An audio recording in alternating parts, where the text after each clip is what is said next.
supreme.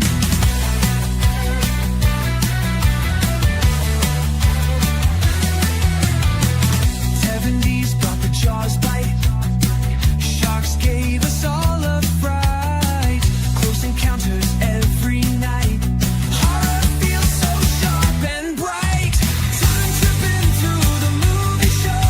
From ages past where stories flow.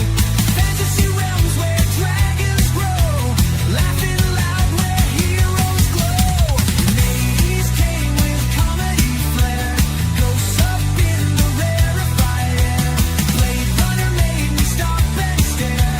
Sci-fi tales beyond compare. In the '90s, action rose so high. Terminator never say die. Jurassic roars under the sky. Magic worlds where wizards fly.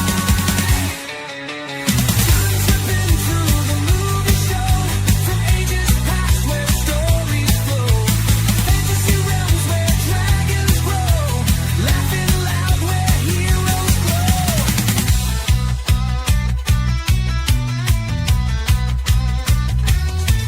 The millennium brought us shiny remakes, rehashing ideas with no new takes. Give us new stuff for genu's sake, entertaining stuff you need to make.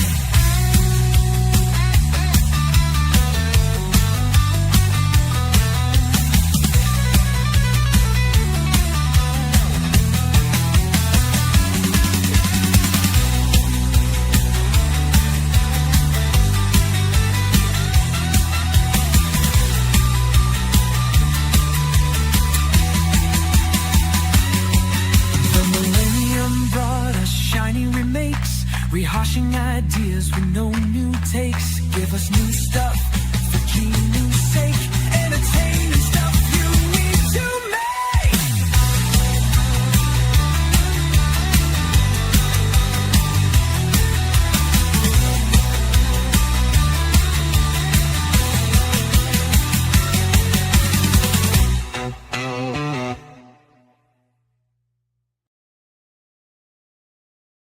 That old Yorkshire Geek with stories to unfold.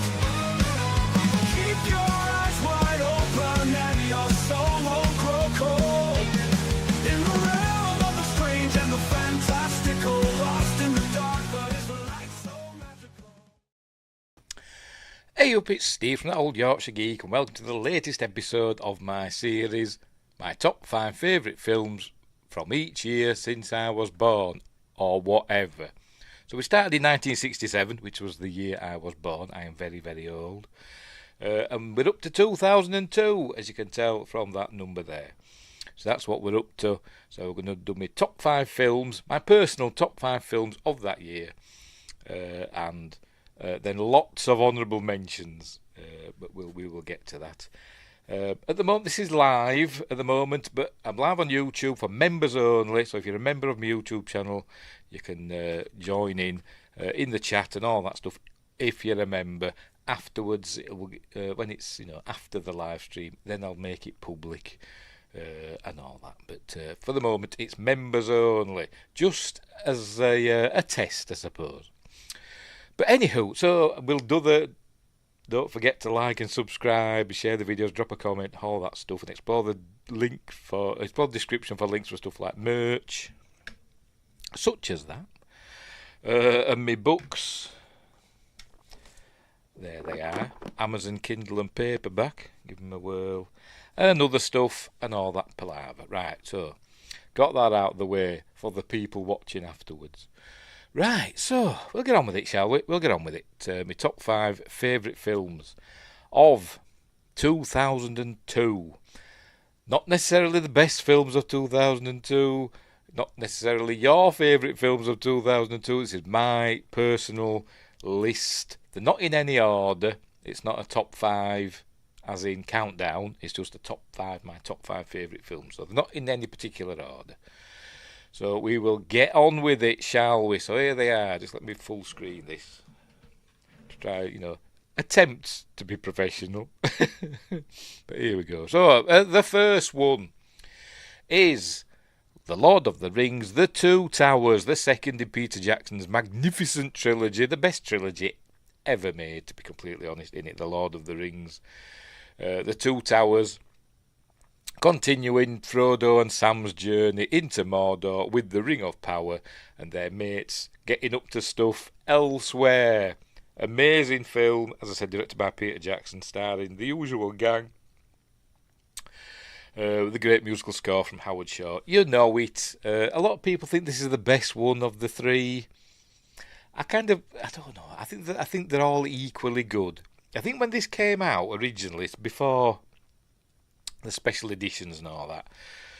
I think I actually preferred Fellowship of the Ring for a while, and then afterwards kind of drifted more towards this as being the best. But as I said, I count them all as equal in that trilogy, to be completely honest. Right, so we'll move on. The next one is Harry Potter and the Chamber of Secrets. I've just finished re-watching all the Harry Potter films and the Fantastic Beasts films, which I really like. And the Chamber of Secrets was the second one. They're still kids. I know they're technically the kids all the way through, but after the third one, or from the third one on, they've kind of grown up a bit now. They're kind of looking more like adults. This is the last one where they actually look like kids, because it's in their second year at Hogwarts. This is where they have to deal with the basilisk and Tom Riddle. We learn that Tom Riddle is, spoilers, Lord Voldemort and all that stuff. We're introduced to Dobby the house elf, who's kind of annoying. You still feel sad when what happens to him later in the movies. But again, directed by Chris Columbus, who did the first one, and music again by John Williams. And it is really, really good. It is a good film, and the basilisk is it's an homage, isn't it? It looks to me like it's an homage to Ray Harryhausen films, and it's really good. The climactic fight with the sword of Gryffindor and all that stuff, which you can see in his hand there. Cool stuff. Next up, Spider-Man, the first of Sam Raimi's trilogy. Second trilogy in this list, isn't it? The first of Sam Raimi's trilogy, starring what's his face? I forgot his bloody name now. Tobey Maguire as Peter Parker. A great trilogy. I even like Spider-Man 3. If to name my favourite trilogies, this one would be up there. The Sam Raimi Spider-Man trilogy would be up there. I really like watching. I re-watch them quite regularly, to be honest. Probably at least once a year, I imagine. But yeah, so all the ones from this is the first film. So we're introduced to Tobey Maguire as Peter Parker, and there's Mary Jane Watson, played by Kirsten Dunst. We have Willem Dafoe as the Green Goblin, and it is a great film. It's an origin story. We see how he becomes Spider-Man. It had a long development process. Did this film, and there's some things left over from other writers. I think James Cameron were involved at one point, and it was James Cameron's idea to have the web slingers be organic, to be built in to Peter Parker, and that were kind of left over. Obviously in the comics and subsequent iterations, his web slingers, were a device that Peter Parker created. I kind of like the organic ones better, but they should come out of his bum, shouldn't they, to be honest? But anyway. So that's Spider-Man from 2002. Next up, Star Wars Episode 2, Attack of the Clones. A lot of people hate this film. It's the second of the prequel trilogy. A lot of people think this is the worst of the prequel trilogy. I disagree. I really like this film. But I'm one of these contrary buggers that like stuff that a lot of people don't like. I think it's solid. It's George Lucas, so there's some, unintentionally hilarious dialogue. Good call, my young apprentice. Stuff like that, But but it's still a lot of fun. I really like Attack of the Clones. Great battle at the end with all the CG's clone troopers. But yeah, it is cool. And we're introduced to Jango Fett, the father of Boba Fett. I'm not sure I'd have had, Boba Fett being a clone and all that, but, George thinks this stuff up, and nobody dare say anything at that time. But anyway, so there we go. That's episode 2, Attack of the Clones. What are we up to now? What was that? Is this the third one or the fourth one? Can't remember. Anyway, I think that was the fourth one, wasn't it? What did we have before? I've forgotten already. Never mind. And finally, Star Trek Nemesis. Another one that I really like, that a lot of Star Trek fans don't like. Yeah, there's bits in it I don't like. You know, the Mad Max speed buggy chase and all that. That were totally pointless, but whatever. But apart from that, really good film. I think one of the best space battles in Star Trek in this one, as the Enterprise goes up against Shinzon's... what do they call this ship? I can't remember. But goes up against Shinzon's ship. So it's cool. It is a cool film. But not the best Star Trek film, but it's not as bad as I thought. I think Stuart Baird, though, wasn't the director that they should have picked. He wasn't a Star Trek fan. He admitted to that he wasn't a Star Trek fan. So I think he did understand a lot of stuff to do with it. But anyway, Stuart, stick to editing. You're an Oscar-winning editor. Don't do directing. Anyway, yes, that was the last one. So we'll recap in reverse order. This is my top 5. These are my top 5 favourite films of 2002. Star Trek Nemesis, Star Wars Episode 2, Attack of the Clones, Spider-Man from Sam Raimi, Harry Potter and the Chamber of Secrets, and Lord of the Rings, The Two Towers. All of those not standalone films, I've just realised. All of them part of a series. But anyway. Right, so we've got lots and lots and lots of honourable mentions to get through. I keep doing that. So that's what we'll do. If I can find the blooming things. Right, here we've got, I don't know how many, I think like 20 odd. I can't remember exactly. But, right, honourable mentions incoming. Again, these are ones that didn't make my top 5, but the films that I still really liked from 2002. So, first up, Signs. M. Night Shyamalan's Signs. By the way, I did this list quite a while ago. So I don't remember what I put in the list. But M. Night Shyamalan's Signs. Really good film. Possibly... No, it isn't. I would say possibly my favourite of M. Night Shyamalan's films, but it isn't, because The Sixth Sense is. But this is up there. Maybe my second favourite. Yes, in my opinion, better than Unbreakable. Because I'm into aliens and UFOs and stuff like that, which is why I like this. Which is why there's a big blooming crop circle thing there. But yes, it's really cool. Doesn't really have a twist like the others do. Like M. Night Shyamalan's films have become famous for. Not really. It kind of does, but not really. And it is a bit silly towards the end when we find out. Spoilers. It's been out for, how long? What are we on? 23 years it's been out. The aliens don't like water, and water melts the aliens. But they, try and conquer a planet that's 75% of its surface area is covered in water. But anyway, never mind. But yeah, there we go. Starring Mel Gibson and Joaquin Phoenix, and it is a good film. I really like it, and you know what? I fancy watching it now. I'll have to dig it out. Next up, Men in Black 2. Men in Black 2. Which is fine. I'm not a huge fan of the Men in Black series, to be honest, but, they're okay. I don't go mad for them like some people do. But, this one was a fun one. Will Smith and Tommy Lee Jones are back as J and K, the Men in Black, fighting aliens on Earth. We get Rip Torn back as well, and Lara Flynn Boyle as the baddie alien this time, with some terrible CG effects in this film. They're blooming awful, some of them. Some of them are really good. The makeup effects by Rick Baker, are up to snuff as usual. But the CG, some of the CG in this is awful. But it is a fun movie. It is a fun movie, which is, I suppose, the point of it. So there we go. So that's Men in Black 2. Next up, Die Another Day. This is another one.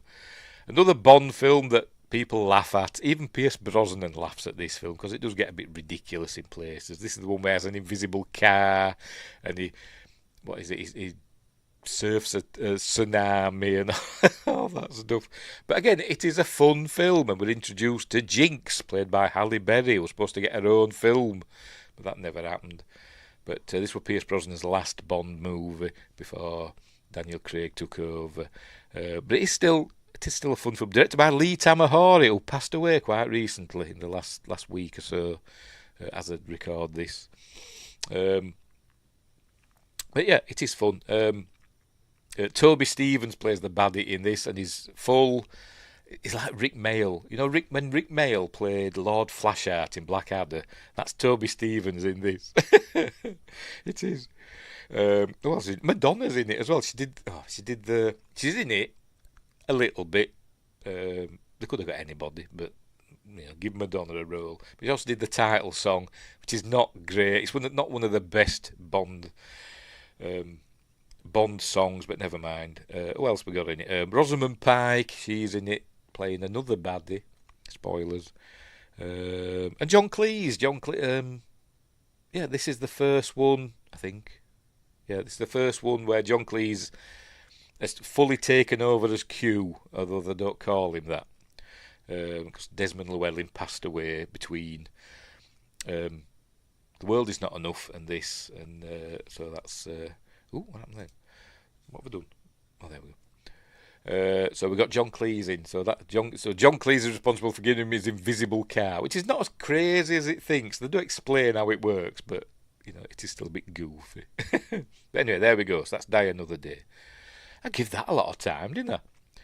Next up, Minority Report. Tom Cruise. Unfilmed, de Steven Spielberg. Sorry, I obviously picked a foreign poster. Another good film based on a what do they call him now? That writer that did like Blade Runner and all them stuff. Does it say down here on the poster? Because I can't really remember his name now. Oh, pardon me, I'm burping. Does it say? It doesn't bloody say, does it? Was it directed by Steven Spielberg? Oh, actually, it says there, doesn't it? Was it? I didn't realise until just now. Obviously, at the time. Who wrote the book that this is based on? I can't remember. You'll have to tell me in the comments. I've forgotten. It's on the tip of my tongue. It's on the tip of my tongue. As I said, he did Blade Runner and Total Recall. His books weren't called that. Duandor's Dream of Electric Sheep and We'll Remember It for Your Wholesale. I imagine the book title or short story or whatever that this was based on were called something else, but I don't know what it was. Anyway, it's a good film about, let's say, pre-crime, it says there. They use precognitive people to see crimes before they happen, and they go and arrest the person before they've committed the crime. And obviously, shenanigans happen, corruption, etc. Tom Cruise gets accused of something he's not going to do, so he's on the run and all that stuff. And I'd actually genuinely forgotten it was directed by Steven Spielberg. I'm trying to think of that name of that author. Oh, it'll bother me now. I'll be thinking about it all night. Super famous. I always blank on names, don't I? I'm pigging hopeless. Particularly on live streams. It's on tip of me tongue. Philip K. Dick. There we go. I knew it was a funny name. Philip K. Dick, based on the story by him. Right, next up. Ice Age. Is this the first one? I think it is. A fun film. I'm not a huge fan of the Ice Age films. My son loves them. He likes the games as well. I think he's got a couple of Ice Age games. I think I've seen the first two. I don't think I've seen any of the others. I've seen parts of them. But they are fun. Great voice acting. Particularly John Leguizamo as Sid, the sloth. But anyway, it's all about this group of prehistoric creatures in the Ice Age. The Ice Age, I think, is drawing to a close. And they've got to they find a human baby, and they've got to get it to its tribe. For whatever reason. I think it's just Sid that talks them into it. But in the meantime, we follow the adventures of the Scratch, the saber-toothed squirrel, and his efforts to get not a hazelnut. What is it? what do they call them now? From oak trees, aren't they? What do they call them? Acorns. To get his acorn. But anyway, they're fun. It's a fun animated movie. Yeah, cool. CG animated, not regular. Right, next, Dog Soldiers. Some people say this is the best werewolf film ever made. I don't think it is. It's up there. I'm a The Howling fan. Why didn't he say American Werewolf in London? Because I think The Howling's better than American Werewolf in London. There, I said it. But Dog Soldiers is a lot of fun. The first film from... He went on to do loads of other films, including a Hellboy film, and I'm blanking. Can I read it on here? Is it going to say on the poster? Neil Marshall, that's the fella, Neil Marshall. Yeah, we'll zoom in so I can not remember the other names. There we go. Sean Pertwee, Kevin McKidd, Liam Cunningham star in this. A group of British squaddies, as they are known, British soldiers, on a training exercise in Scotland, find themselves getting attacked by werewolves, and they end up being barricading themselves into a farmhouse, and with werewolves surrounding them. It's cool, a cool film. Lots of references to stuff like Zulu and The Matrix, and there's one joke in it that's just a Matrix joke, and stuff like that. And it's really, really good. It was made on, a very low budget, and I think most of the budget went on. I think they had 3 werewolf costumes, and most of the budget went on that. I think they cost something like £20,000 each, these werewolf costumes, which I think were really good. I think, some people say, they just look like men with wolf heads on, which, yeah, fair enough, they did, but they still look cool, in my opinion. So that's Dog Soldiers, and there's been rumours of a sequel. I think Neil Marshall's been talking about a sequel recently, I think. I'm sure I saw that somewhere. But this is, let's say, 23 years later. Anyway, so there we go, Dog Soldiers. Next up, The Pianist, a Roman Polanski film. Are you allowed to like his films? I don't know. But this is a really good film, starring Adrian Brody. It's a war film about a Jewish pianist who's basically on the run from the Nazis and all that stuff. Won an Oscar, didn't he? I think he won an Oscar, didn't he? Did Adrian Brody, I think. Either won or he was nominated. I think The Pianist won for Best Film, I think. But anyway, Justin's here saying hello, everyone. We're about halfway through. I'm on my honourable mentions now, Justin. But yeah, The Pianist, really good film. Really good film.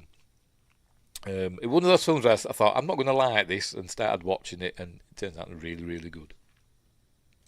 Next up, The Mothman Prophecies, another one that's guilty pleasure. I don't know, I'm not sure, but crikey, Justin's giving me a $2 super chat. Thank you very much. Or is it a super sticker? Let's see. No, it's just a $2 super chat. Doesn't say anything. Just drops it down on the counter and moonwalks out of there. Thank you, Justin. Thank you very much. Where were we? Mothman Prophecies. Yeah, Richard Gere, Laura Linney. Really good film based on the true story of what happened at Point Pleasant in West Virginia in the late 60s. People started seeing what became known as the Mothman. There's also like UFO lore in it as well, and it's all supernatural and weird stuff happening, phone calls from the future or the past or whatever. Indrid Cold and all that, all this weird stuff, based on a book by John Keel. I think it's John Keel. Does it say in here? I think it's John Keel. Yes, there we go. Based on the book by John Keel. But it's a really good film. But not a lot happens in it, to be honest. But it's really, really good. It's got this sense of dread permeating through it. You know something bad's going to happen, and it does. Justin says The Mothman is a good movie. Yes, it is. There's a great documentary called The Eyes of the Mothman. Cool. Is it on YouTube? I will look for it. I've been to the festival and the museum. Very good. And he believes it all. I don't know. I believe people saw weird things. There is actually photos and videos, isn't there, somewhere? Or is it photos I'm thinking of? Whatever. Of allegedly the Mothman.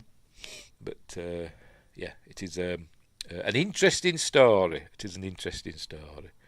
But some people have accused John Keel of, like, making stuff up, or at least lumping things together that shouldn't have been part of, the same story, if you know what I mean. Like the Indrid Cole phone calls and putting that in with the Mothman legend as well. I don't know, but and yes, the Silver Bridge fell. Yes, it did. A real disaster that happened where a lot of people died, didn't they? But according to this, it was foretold that it would happen, except it wasn't really. They just knew something bad was going to happen, but they didn't know what. Anyway, that caused us to get stronger laws. Not because of the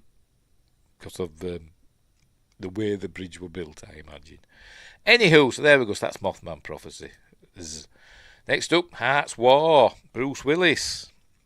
Another war film that is a lot of fun. It's a lot of fun, is Hearts War. It's a bit like The Great Escape sort of thing, prisoner of war thing, and trying to get out and all that stuff. But it's a lot of fun.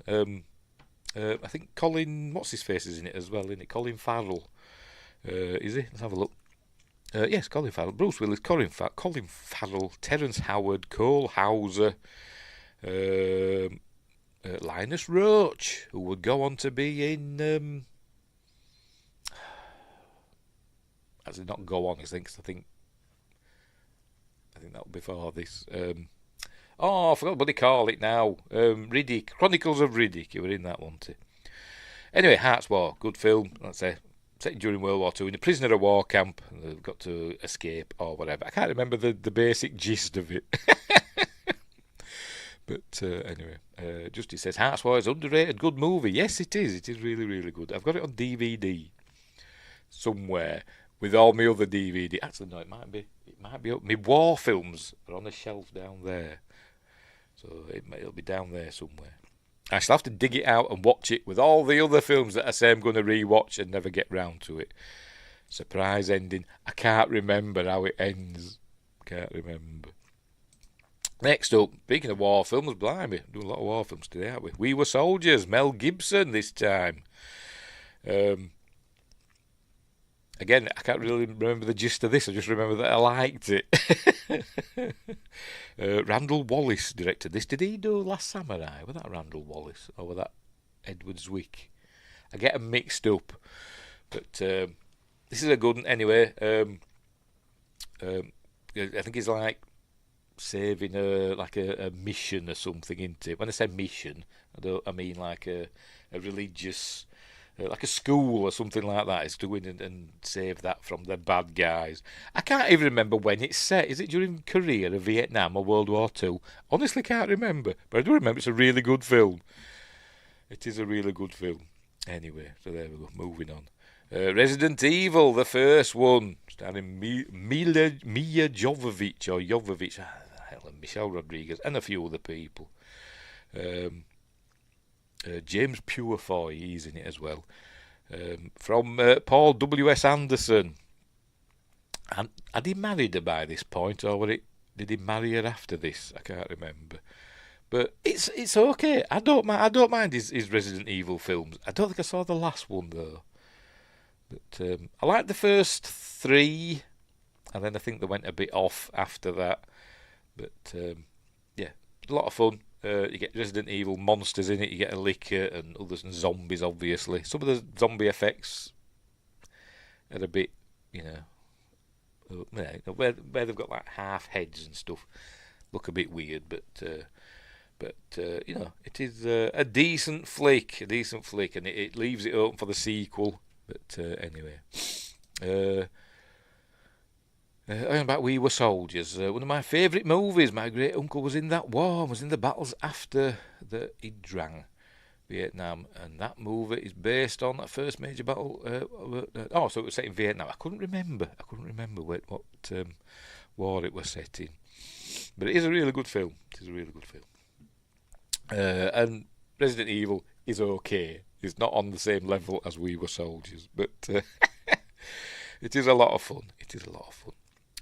Plays around with the Resident Evil lore quite a lot, but still a fun flick. Because she's not in the games, is Alice. Never mind. Next up, Blade 2, which we did recently on Friday Night Apart with Fear. Wesley Snipes returns as the Daywalker. Blade. Carrying on basically from where the first film left off. I think we find out that Whistler's not dead. And directed by Guillermo del Toro. So he brought us his vampires with their predator mouths, which he did again in that series of his.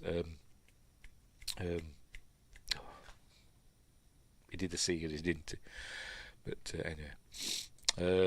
Blade 2, best in the series. Yeah, it is. And great end battle. Yeah. What do they call that series? The Strain, wasn't it? That was this series where vampires in that had the going on. Right, next, Jason X. Probably my second favourite of the Friday the 13th / Jason movies. I recently saw this. I'm on Facebook because I'm old, so I still use Facebook. And on me what they call it, my news page or whatever the hell they call it, my feed. I think popped up saying worst films I've ever seen, and this were right in the middle. A lot of the films I'd never even heard of, this person didn't like, but this one right in there. I thought it's a great film. It's Jason X. It's not terrible. It's great. It is a great film. I love Jason X. I really, really do. It's stupid because he goes into space. This one where Jason goes into space because it's set in the future. It doesn't make a lot of sense, but it is fun, and I really, really like it. By the way, my favourite Friday the 13th film is Friday the 13th Part 8. Jason Takes Manhattan. I know it's rubbish, but it's still my favourite. So there we go. So anyway, Jason X is a lot of fun as well. With Kane Hodder as Jason, as you see, he gets an upgrade because it's the future. Anyway, next up, Insomnia, Christopher Nolan film. Probably my favourite Christopher Nolan film, to be honest. If I'm thinking, it probably is.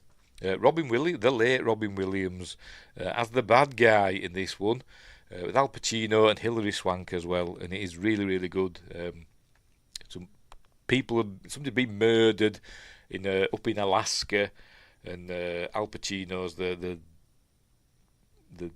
sort of like washed out cop who's sent up out of the way to deal with this, and it's called Insomnia because he can't sleep, and it makes it worse because it's in the middle of the summer up in like northern Alaska or something where it's daytime 24 hours a day, and he can't get any sleep, so he's getting tireder and tireder as the film goes on, so he's making mistakes and stuff like that. I think he kills somebody, doesn't he? Accidentally kills somebody, kind of covers it up. But but it is a really, really good film. If you haven't seen it, watch Insomnia. It's really good. Possibly my favourite Christopher Nolan film. I'm not a huge Christopher Nolan fan, to be honest, but I find he's a bit pretentious. Oh, look how clever I am. That's what he's saying to everybody. Anyway, never mind. Right, that's Insomnia. Next up, The Bourne Identity. Another series that I really like. I've liked all of them, even the one, is it The Bourne Legacy? Where he's not in it. But it's, what's his face? Hawkeye. Jeremy Renner. I even like that one. And I like the music as well, because you know it's ending, because the music starts, doesn't it? But anyway, The Bourne Identity. Cool film and cool series, where Jason Bourne is a secret agent, but he's really kind of like a Manchurian candidate. Can't remember who he is, but really good stuff. Really good. He ends up on the run. He's trying to remember who he is and what he was sent to do. He's basically an assassin and all that, and cool stuff happens. Really, man, Nolan is old school. Yes, he is an old school filmmaker. He annoys me. But I do like some of his films. Didn't like Interstellar. I thought that were a load of crap. I hated that.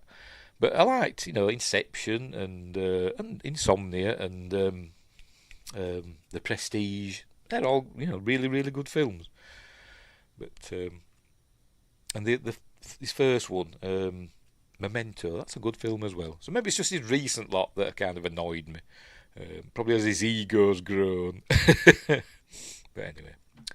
anyway, The Bourne Identity, good film and a good jumping off point for the series.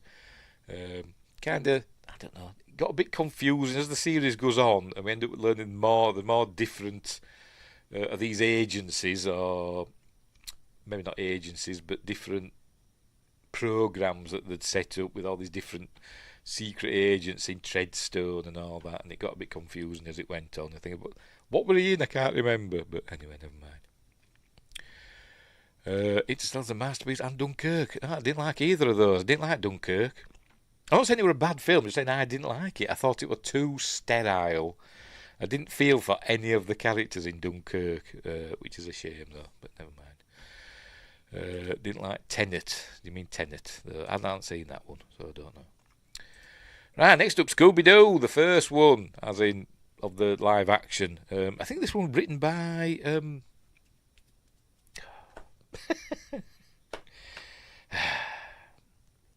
why am I blanking on bloody... will it say down here? When I see it, you'll know. James Gunn. That's what I'm thinking of. Yeah, written by James Gunn. A lot of fun is Scooby-Doo, and so is the sequel. Got Freddie Prinze Jr. as Fred and Buffy, what's her face, as Sarah Michelle Gellar as Daphne, and Matthew Lillard as Shaggy, and whatever she's called, I've forgotten the name, it'll be here, won't it? Where is she?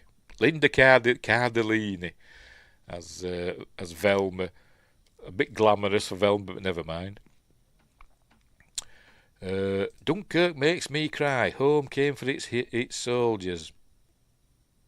Yeah, but it was done better in Cockleshell Heroes. I'll tell you that for notes. Which were a film, a British film about, the evacuation at Dunkirk. As I said, I found Dunkirk a bit sterile, and I didn't feel for any of the characters in it. But that's just me. But Scooby-Doo is a lot of fun. It's got Scrappy-Doo in it as well. Spoilers: Scrappy-Doo's the baddie, 'cause everybody hates Scrappy-Doo. But Scooby-Doo is surprisingly fun. Next up, another war film. Blimey, 2002 was the year for war films, wasn't it? Wind Talkers. Nicolas Cage. This is the one where they use Navajo. The Navajo language for code. A really good film. Again, I can't really remember what happens in it, but they have to go on a mission and use the code for whatever reason. I can't remember. It's set during World War II, but and it is really, really good. It is a really, really good film. So there we go. That's Wind Talkers. Next up, Halloween Resurrection, the last of the classic Halloween films, where she's there front and centre is Jamie Lee Curtis, but she's in the film for about 5 minutes at the beginning. Spoilers: she gets killed at the beginning, but it is a lot of fun. We've got there's not a show on the thing, but we've got Katie Sackhoff in this film. It's using the idiom of the reality TV show. What they call him? I forgot his bloody name now. It'll say in the poster, won't it? Buster Rhymes. There we go. And he said Ving Rhames then. Buster Rhymes is doing a reality TV show. He's the producer of the show, where they're putting people in the Myers house, because obviously it's famous, and there's cameras all around. But little do they know, Michael Myers is actually there. But and it is a lot of fun, and he's got his great last line, trick or treat, MFer. It is stupid, but it is a lot of fun. See, I'm with you on Halloween. It was bad but good. Yes, it is this. It was like Scream. I think Scream's a bit better than Halloween Resurrection, but I see what you mean. They're both like glossy teen slashers, aren't they? But yeah, it is a lot of fun. but dumb. How'd that feel? Didn't Kevin Williamson help write it? Maybe he did, I don't know. Maybe it says down here on the poster. Let's have a look, see if we can see his name anywhere.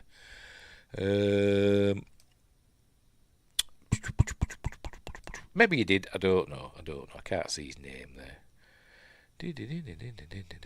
No, but he might have done, I don't know. But it is a lot of fun. Right, next up. I don't know how many we've got. I don't know how many of these. A bloody long list of honourable mentions, isn't it? Anyway, Reign of Fire. Dragons take over the world. Batman's in this. I'm blanking on his bloody name now. I'm going to have to look at the poster because I can't remember.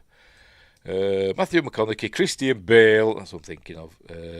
Isabella Scorupco, Gerard Butler. I forgot he were in that. A good film which I haven't seen for a long time, to be honest.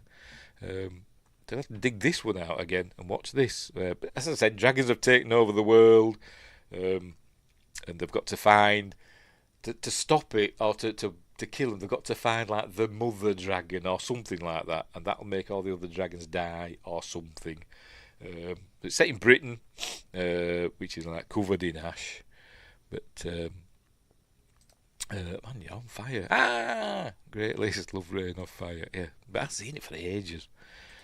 Great game also. I didn't even know there was a Reign of Fire game. I had no idea. But yeah, it is a really good film with great effects for the time. Directed by Rob. I have to check. An X-Files director. Rob Bowman. No, Star Trek director. Maybe X-Files as well. I don't know. He was a Star Trek director, wasn't he? Rob Bowman. Went to do films. I don't know how many films he did though after this. He did the X-Files movie. Because I think he was a Star Trek director. I think he did the X-Files movie. I'm going to check now. I think he started off as like a Star Trek director. You know, the Next Generation. I think. Let's have a look. See what it says here. Rob Bowman, director. What's he done? Yes, Next Generation. Yes, he did X-Files as well. What movies has... Oh, he had to do Castle. What movies has he done? He did the Electra movie. Which I didn't mind. I didn't mind that film, to be honest. But it were okay. And that's all he's done. 4 films, according to this. And the rest is all TV stuff. Airborne, the X-Files. Oh, yes, he did the X-Files movie, which I really like. The X-Files movie. First one. Second one's rubbish. But and then the Reign of Fire and Electra. It bombed. Hang on, it bombed, but cult classic. Yes. Anyway, next up, Road to Perdition from Sam Mendes, who we're going to do a couple of James Bond films into. This is good. Tom Hanks playing a tough guy role in this one. Is this the one with? Daniel Craig, speaking of Bond films, Daniel Craig has like a mental case in this one. Let's have a look. Is it? Yes, it is. It is that one. Based on a comic book, isn't it? A graphic novel, whatever. Really good film. I think, again, I can't really remember what happens in it. A lot of these films, I don't really remember what happens in them, but I remember that I liked them, which is why they're in the list. But does something happen to his family? I can't remember. I can't really remember. But he's out for revenge or whatever. I think it's Daniel Craig murders somebody and he's out to get Daniel Craig. Daniel Craig, I think, is the son of a mob boss or something like that.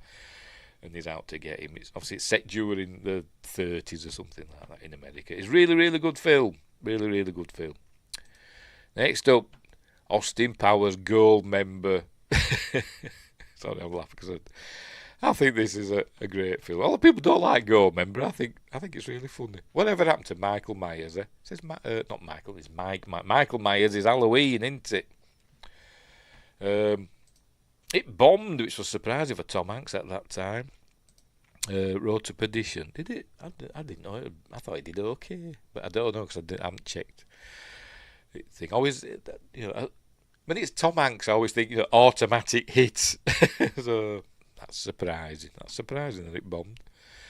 Anyway, Gold member, that probably bombed. I don't know, but it is fun. There we go. Mike Myers, Beyonce Knowles. I think this was the film where I found out that Beyonce had her last name. And Michael Caine playing Austin Powers' dad. And I think it's hilarious, is this film. A lot of people don't like it. He plays Goldmember as well, who's like this Dutch pervert who's into gold and all that. I think it's hilarious. And bring back Austin Powers, that's what I say. Yes, Goldmember was fun, it was. Next up, Triple X, the first of the Triple X films. I don't know how many there's been. Has there been 3 now? I don't know. I haven't seen the first one.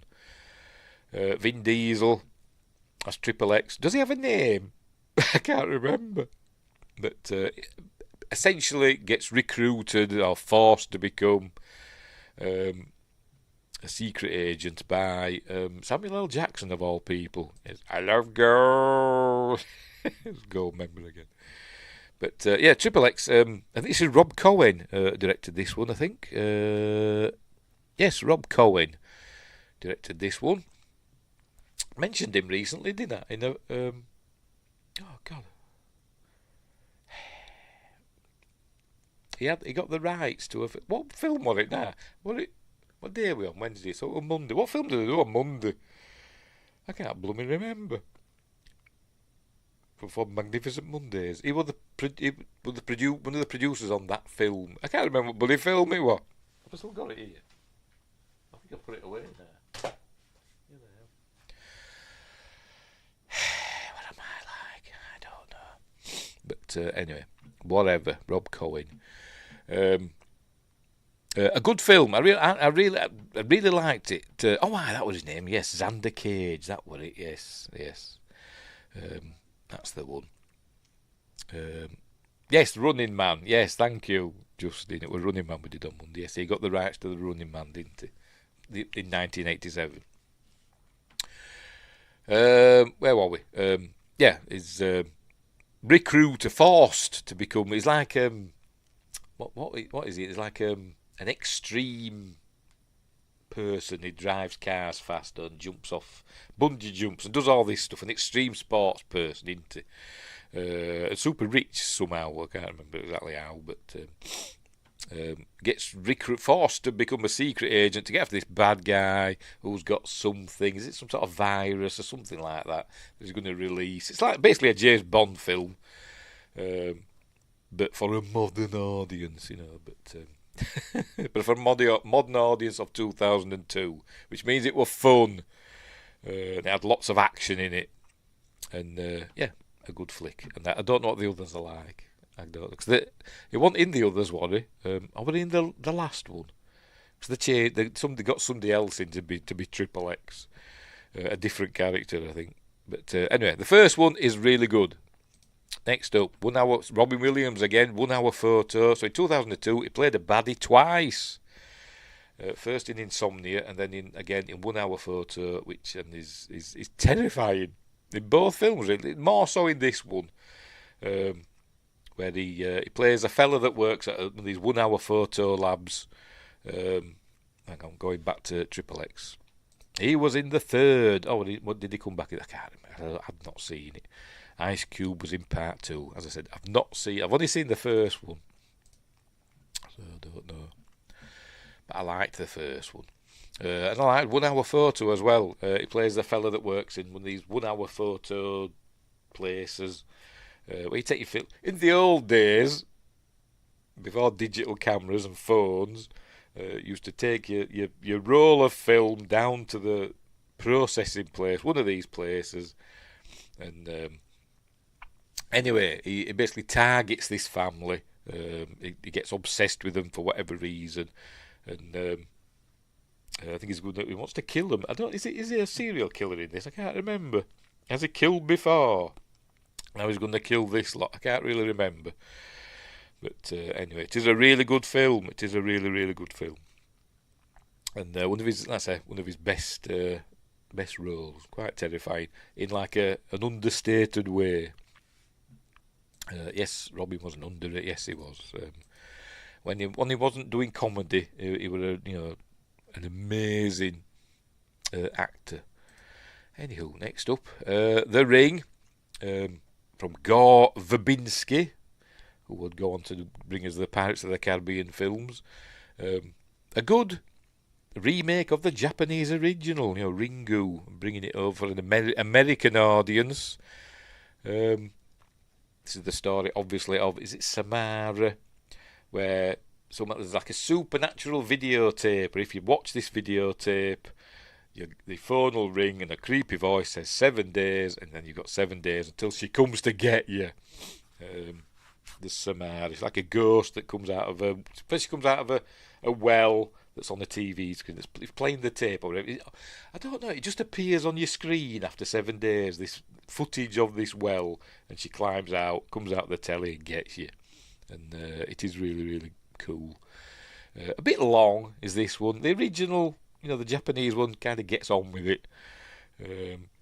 It's probably better, to be honest, but this is really, really good. I forgot who stars in it. I forgot her name. Naomi Watts is in it. Yes, that's who else is in it. Can't read it. It's too small. Never mind. Ring is a classic. My mum is always freaked out by it. Tis a good one. But I think the Japanese version's better. But anyway. You get a videotape, you watch it, and you get the call. Yes. And the only way to get round it, spoilers, is to copy the tape and give it to somebody else or something. But anyway, that's the Ring. Next up, Ghost Ship. Not a great film, but with a great opening sequence. Because it's not that good of a film. Who was in it? I'm trying to think who was in it now. I can't bloody remember. But the opening sequence it's about like an ocean liner that's on a cruise. I think it might be supposed to be its last cruise or something like that. But it's on a cruise, and somebody does something on the ship, and basically everybody dies because they use like a big wire that's high tension wire, and they cut it or whatever, and it cuts everybody in half that's dancing on this deck, and it's the best bit of the film. It's right at the beginning, and then the rest of the film kind of happens. But it's not terrible. It is kind of fun. As Justin says, Ghost Ship's a favourite. It is meh, but that opening is really, really good. Who's in it? I can't remember. Can we read this? Oh, God, I have to find some better bloody posters, haven't I? Never mind. But somebody famous is in this, isn't there? Is it Carl Urban that's in this? Let me look it up. Who would go on to become famous? I don't know. He was kind of famous, though, wasn't he, already? Because he was in Lord of the Rings, wasn't he? Don't look up Carl Urban. It's looking up Ghost Ship. Ghost Ship 2002. Who's in it? Who's in? Juliana Magulis. And Gabriel Byrne. He plays the captain. Who else is in it? Isaiah Washington. Yes, Carl Urban is in it, yes.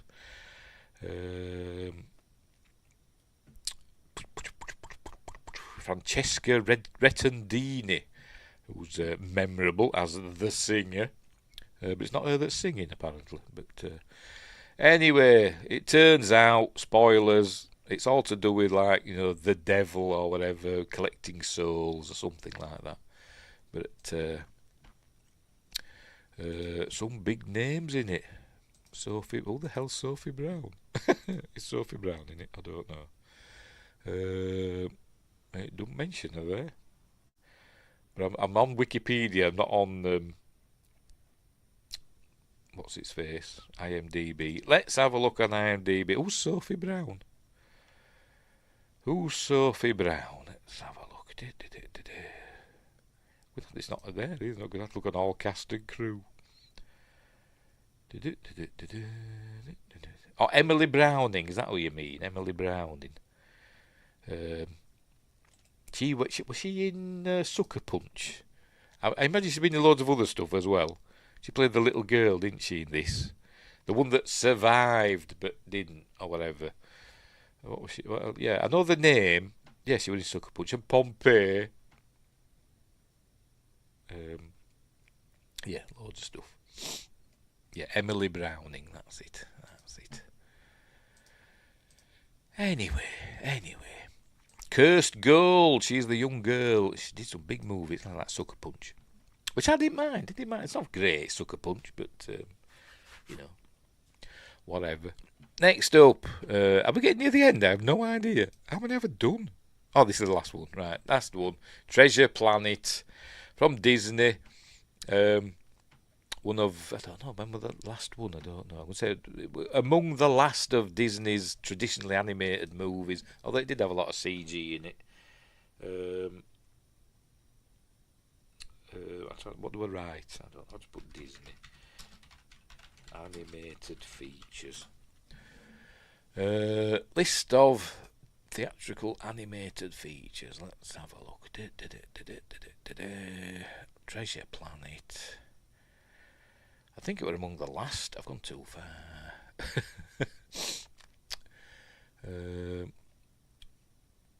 Treasure Planet. The last of the traditionally animated movies was. I know, I actually bloody forgot. Princess and the Frog, wasn't it? Oh, there we go. Oh, that one till 2009. Crikey, I thought that 7 years later. I thought this was one of the last ones. It was loads in between with CG stuff as well. But I thought this was one of the last ones, and it wasn't. Never mind. Ignore me. I'm an idiot. Actually, did the Cray-Twins movie with Tom Hardy? Oh, I've not seen that one. I've seen The Craze with the brothers out of Spandau Ballet. I forgot the names. I've seen that. I've not seen the Tom Hardy one. But anyway, Treasure Planet. It's basically Treasure Island, but in a sci-fi setting. Basically, it's Long John Silver and all that, and it is a lot. It is really quite a good version of that, but in a sci-fi setting, and it's a lot of fun. It is a lot of fun. Underrated, in my opinion. But anyway, yes, that's the last one. So we'll go through the honourable mentions one last time. So first, I'll go in reverse order. They're not in any order, but we have Treasure Planet, Ghost Ship, The Ring, 1 Hour Photo, Triple X. It's not a brood, it's just called that. Gold Member. Say that though, that Triple X. We had another. I know it was just called X, wasn't it? Never mind. Ignore me. Gold Member, Road to Perdition, Reign of Fire, which I really want to watch again now. Halloween Resurrection. Just going off that poster. I want to watch it again. That is a great poster, isn't it? To be honest, it is really great poster. Don't make posters like that these days, do they? Anyway, Halloween Resurrection, Wind Talkers, Scooby-Doo, Like Scoob, The Bourne Identity, Insomnia, Jason X, Blade 2, Resident Evil, We Were Soldiers, Hearts War, The Mothman Prophecies, The Pianist, Dog Soldiers, Ice Age, Minority Report, which I'd forgot were directed by Steven Spielberg, Die Another Day, Men in Black 2, Signs, and that was it. And I'll just remind Justin of my top 5.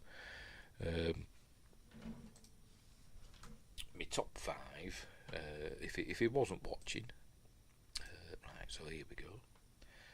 And my top 5 for 2002 was Lord of the Rings, Two Towers, Harry Potter and the Chamber of Secrets, Spider-Man, the first one, the first Sam Raimi one, Star Wars Episode 2, Attack of the Clones, which, I will die on that mountain. I like Episode 2, Attack of the Clones. My favourite of the prequels, genuinely is. And Star Trek Nemesis, which I think is unduly berated by Star Trek fans. But I like Star Trek Nemesis, apart from the Mad Max bit. But the rest of it, I think it's really, really good. Right, so there we go. Done and dusted. We'll leave it there. Right. So there we go. Well, as I said, we'll leave it there. Right. Great list. Love Nemesis. Yes, I really like it. It's got the best space battle, I think, in the Star Trek movies. I think it's really, really good. Which is why I picked it for that blurry picture there with phasers coming off. Anyway. The Dune. I didn't like the Dune buggy scene. I thought it was pointless. It was just so they could find those bits of B4, wasn't it? It was called something else in the book. I've read the book. No, not the book. The original script. It was called something else. B9, wasn't it? Called in the original script. Patrick, yes, that the reason the Dune buggy thing were in was so Patrick Stewart could do that. So don't make your actors producers unless they're like really good at what they do. Patrick Stewart, I mean, at being producers. But anyway, whatever. Patrick is a car guy. Yes, he is. I think he's been on Top Gear, hasn't he? I think. But anyway. Right, so we will leave it there. We're all done and dusted. I've just done a video about Stargate. Stargate is coming back on Amazon. Go and watch that, which is really exciting. But if you're watching this after the fact and like a million years from now, you won't know what I'm on about, so it doesn't matter. Right, so we'll leave it there. So thanks, Justin, for joining in and keeping me company, and the $2 super chats, which is way back there. There it is. Thank you very much for that. That's hugely appreciated. As I said, this is a members-only live stream. I'll make it public down the line at some point. He is an okay producer. A lot of them aren't, though. I don't know what else is produced, to be honest. I don't know. But I think some of them, some actors and actresses, seem to think just because they can act, it makes them creative, and they're not. But anyway, you know who's a good producer, which surprised me? Sydney Sweeney is a good producer. She produced Immaculate, and I think she was a producer on this new film that she's got coming out, which looks pretty good. I'll probably never watch it, but it looks okay. I can't remember what it's called now. The boxing one, isn't it? But apparently she was a good producer on Immaculate. She didn't get in with into the creative side of it, but she was a good hands-on producer. She got stuff done, apparently. But that's by the by. Anywho, right, so I'm going to go now and sort some grub out because I'm hungry. So we'll leave it there. So what's 2003 got to offer? I have no idea because I haven't done my list. So I don't know. I have nothing to go through, and I haven't looked at 2003 yet, but never mind. Right, so we'll leave it there. Oh, Justin says Eva Longoria is also a good producer. I have no idea what she's done. Another name, was she one of the housewives or whatever? I can't remember. I don't know. She's John Wick. Oh, right, fair enough. So there you go. Anyway, right, so Mel Gibson's another good producer, in my opinion. Actor turned producer. But, you can't say... Not all of them are they? Anyway, Ben Affleck, another one. A director as well. But anyway, right, so we'll leave it there. So, thanks for watching, and wherever you are, look after each other, and until next time... Hang on, where are we? Until next time, I'll say there. That old Yorkshire Geek with stories to